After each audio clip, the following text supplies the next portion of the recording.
and weighs 130 pounds. The attending doctor is Dr. Saw.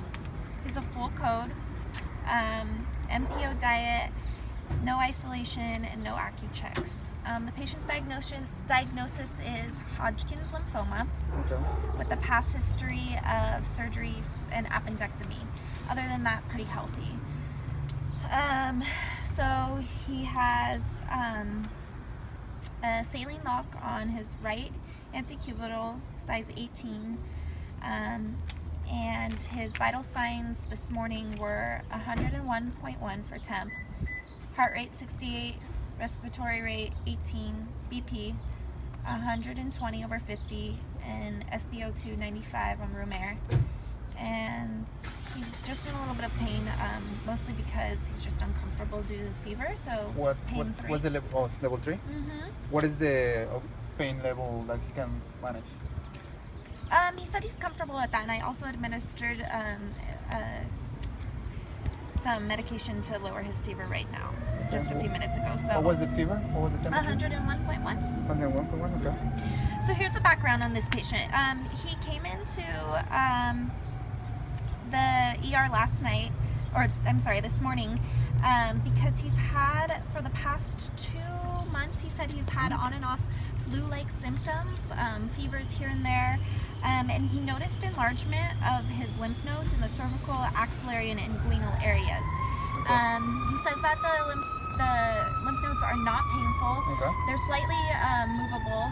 I was palpating them and asking him how it felt, and he said that there wasn't any pain. He also had a recent weight loss of 15 pounds in the past 3 months. Yeah. Yeah, and he said that he's been experiencing an unusual amount of fatigue and weakness and chills just on and off for the past 2 months, and just recently, about the past 2 weeks, he's had severe night sweats. So anyways, I also, on exam, I saw that he has pruritus on his arms and legs. No lesions or anything like that, but there's definitely that there.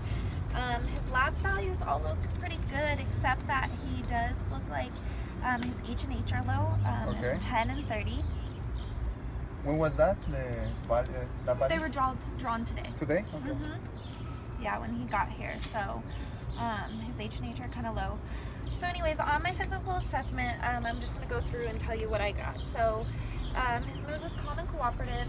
Family's very supportive. They're at the bedside. They really want to be involved in his care. They're very concerned about, you know, his situation. He's not married, but he does have a sister, and you know, his mother's there and other relatives. Can you take that?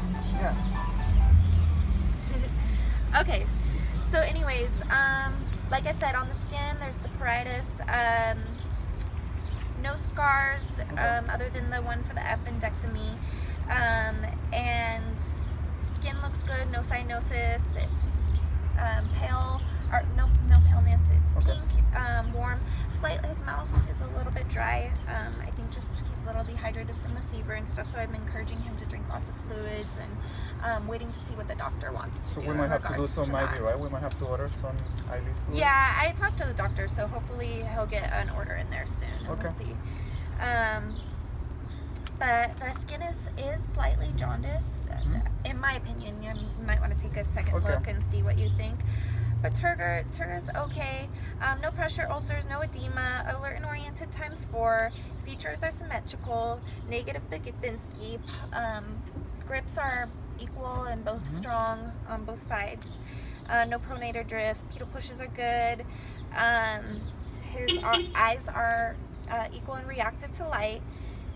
No headache, no diplopia, no blurred vision or numbness or tingling, no nausea, vomiting.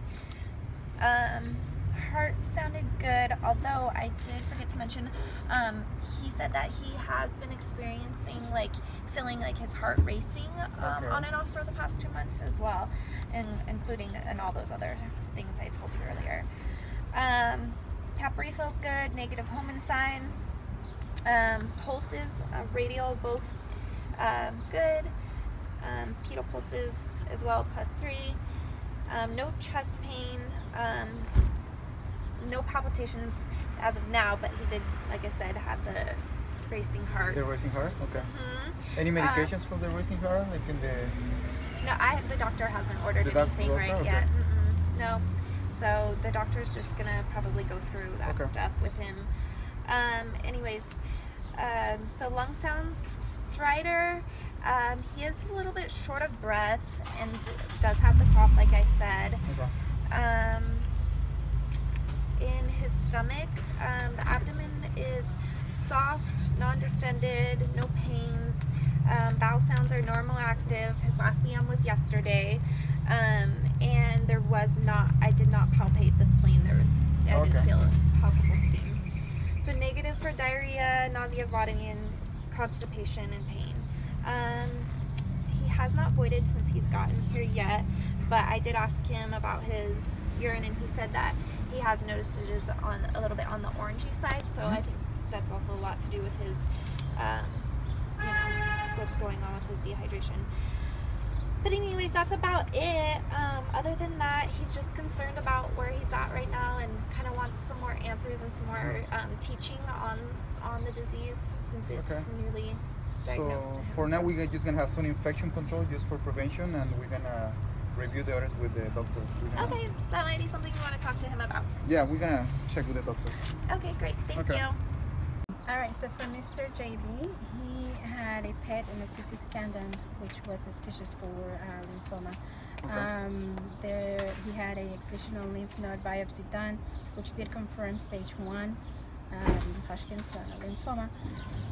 The biopsy, the doctor did order immunohistochemistry on the tissue, and there is an order for a posterior, anterior, and lateral chest x-rays.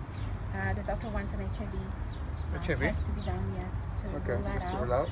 And patient had a CBC today, so he wants one to be repeated tomorrow, and also a urinalysis to be done along with that. And that's it. Those are all the orders for now. So for now, you're just gonna follow up the lab results tomorrow and just check the x-rays to see if anything new, and we'll just go from there. Okay, thank you. So I called the oncologist, and the order that the doctor told me for patient John Blue is doxorubicin, adriamycin IV 25 milligrams for days 1 and 15, bleomycin IV 10 units for 1 to 2 days every week, and vinblastine IV 5.5 milligrams every week, and the carbazine IV 150 milligrams per day, and it should be for 5 days. And the doctor also said that he will consider doing a radiation treatment as a supplement for the chemotherapy. And I think he will order medications for pain and for nausea and vomiting. For the side effects of the drugs. Alright, so for this patient, so what you're gonna do, you're gonna teach the side effects for chemotherapy, and you wanna assess those if the patient is coping with the side effects of radiation.